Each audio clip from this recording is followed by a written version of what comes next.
So we get some surprises in today's readings, as we would expect if the scriptures being the Word of God, if they don't surprise us from time to time. That would be a surprise. Or we're not listening. So already in the first reading, this is the situation of Jeremiah, in case you don't get the situation that's being described. Jerusalem is under siege by the king of Babylon. So Jeremiah, the prophet, is called by the Lord to speak to the people and to the king and to the officials what they should do.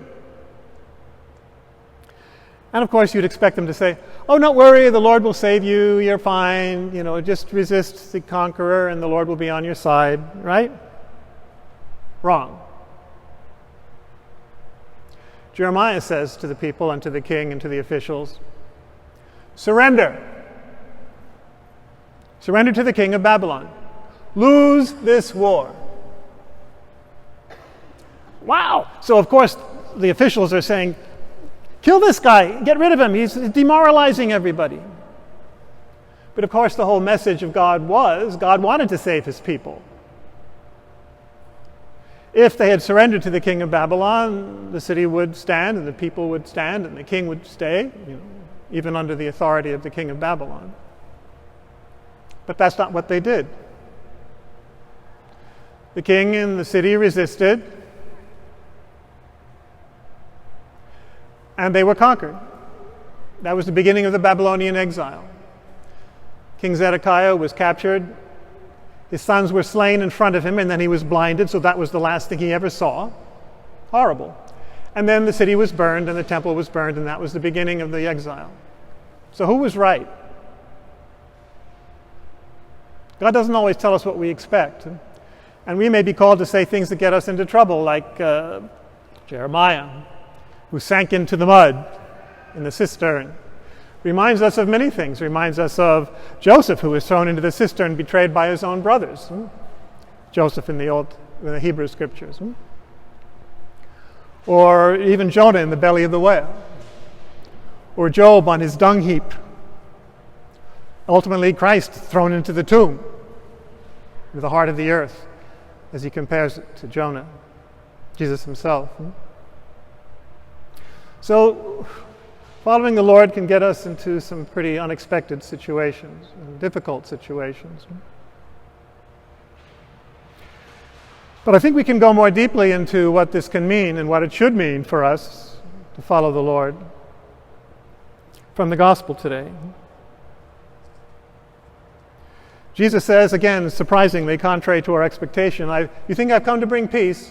No, I've come to bring division. Families will be divided among themselves." And that's why Jesus has scarcely anything good to say about families. So much for family values in the gospel. "Leave the dead to bury their own dead. Come and follow me. Nobody can follow me if he doesn't hate his mother and his father and his wife and children and his..." Wow, really? Because even family can get in the way of following the gospel. But how should we interpret this? Today, for example, how is a family divided against itself, father against son and son against father? "Oh, well, my children don't go to church. My son is gay and I'm going to throw him out of the house."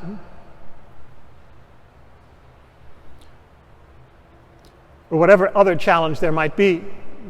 "Oh, they don't believe, all the list of things in the creed. They don't believe fully." Well, Jesus got this phrase about husband and about father and son and daughter, mother-in-law, daughter-in-law. He didn't make it up. He got it from the prophet Micah, who was describing a similar situation in chapter 6 of that prophecy. But if you go to chapter 7, the very next chapter, there's a very, very famous verse, which is often cited. It says, "What does the Lord demand of you, O human? Simply this: to do justice, to love mercy, and to walk humbly with your God." That's what God requires of us. If we really want to follow the Lord, do justice, which all the prophets are always emphasizing. It's not just social action. It's the heart of religion. So do justice, love mercy, be merciful to one another. And walk humbly with your God. Humbly. Don't think you know the truth, that you're better than everybody else, that you can pass judgment on them.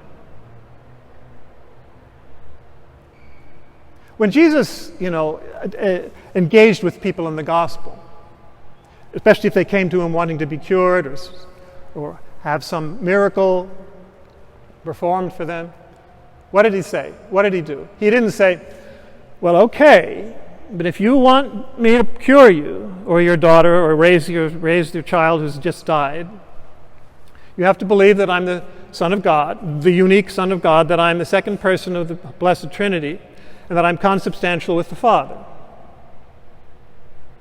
Did Jesus ever ask anything like that? Of course not. After all, as the opening prayer says, good things which no eye can see, your promises surpass every human desire. How do we think we can understand any of this? How do we think any formula is adequate to the mystery? And yet we so insist on this. We so insist in right belief, as if that is what religion is all about. Jesus never asked for right belief. He asked for a relationship, for a connection. You surrender to his presence, to his power, to his love. And that you share that with others. Religion is not about being right, as one writer has said, contemporary writer. It's not about being right, but about being in relationship. So, to insist that the belief be perfectly correct and to deal with one another on those terms is not to follow the gospel. What did Jesus actually ask of us? He didn't even ask to be worshipped, as this same writer says. He asked to be followed. He didn't ask to be worshipped, he asked to be followed. We've done very well with the first and not at all well with the second. Because it's a whole lot easier to worship Jesus than actually to follow him. To follow the Beatitudes, for example, which are not the 10 but the 8 commandments of the new covenant that he brought. Instead of pursuing riches and fame, to be poor in spirit, to be merciful, to mourn the sufferings and distress of the world and react accordingly, to be meek, to be merciful, to hunger and thirst for righteousness, to do justice and love mercy, etc. To be peacemakers, not militaristic and trying to overcome evil with violence. Jesus never did that. That's what it means to follow Jesus. That's what divides the human race, or families, or whatever it might be. Those who insist on right belief, on exact formulas, look at our history. Burning each other at the stake, killing one another, excommunicating one another. Eastern Church and Western Church arguing about a single word, filioque.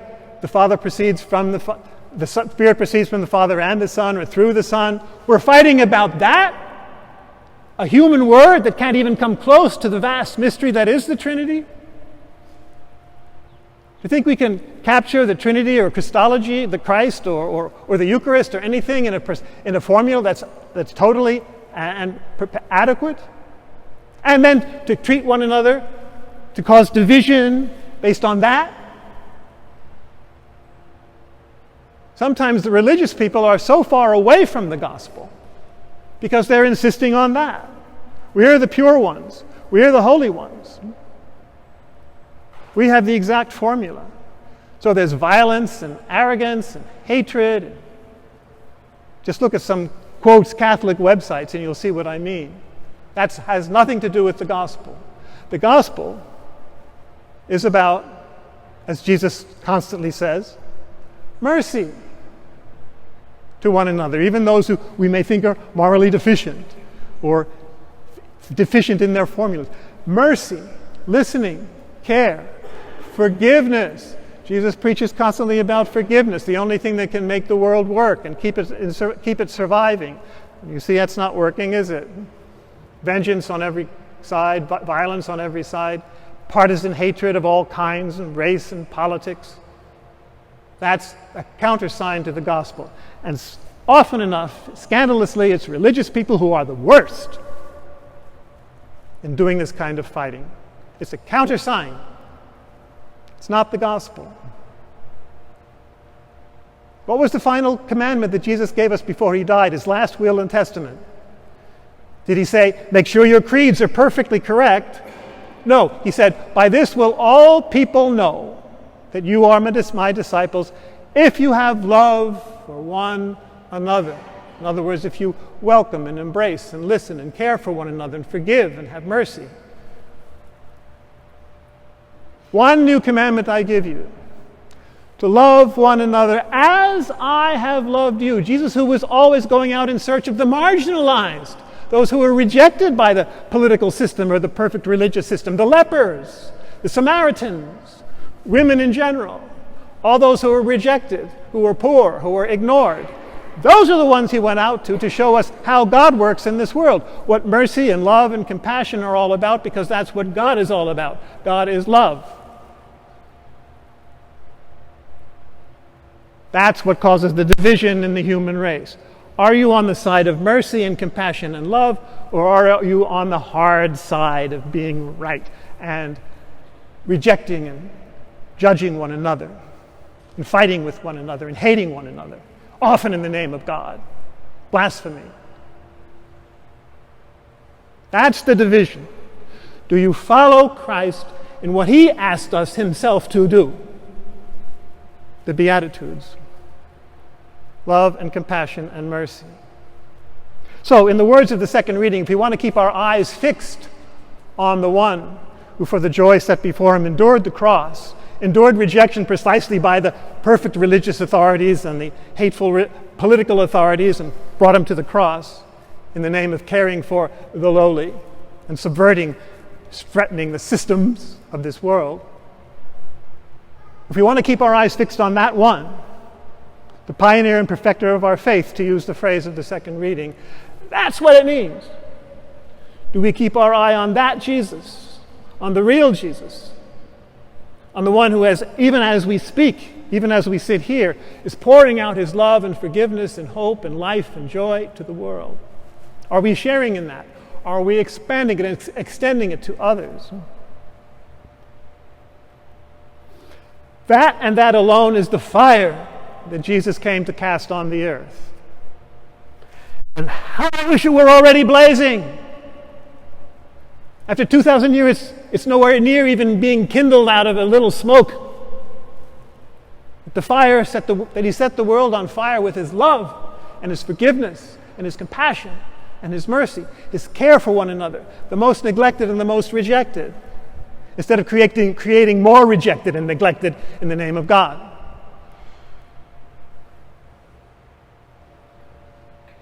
This is what causes the division in the human race, and maybe even in our own hearts. That's where it starts, right? So get busy. What is driving you? What do you think? Who do you think Jesus is? What do you think religion is all about? Union with God and one another, with his love, his joy, his peace, his compassion. His love, indeed. And that's a huge, huge challenge, because so few of us across so many centuries have gotten the message. And if we want our world and our church to survive, we better start getting the message. We'll be a whole lot happier,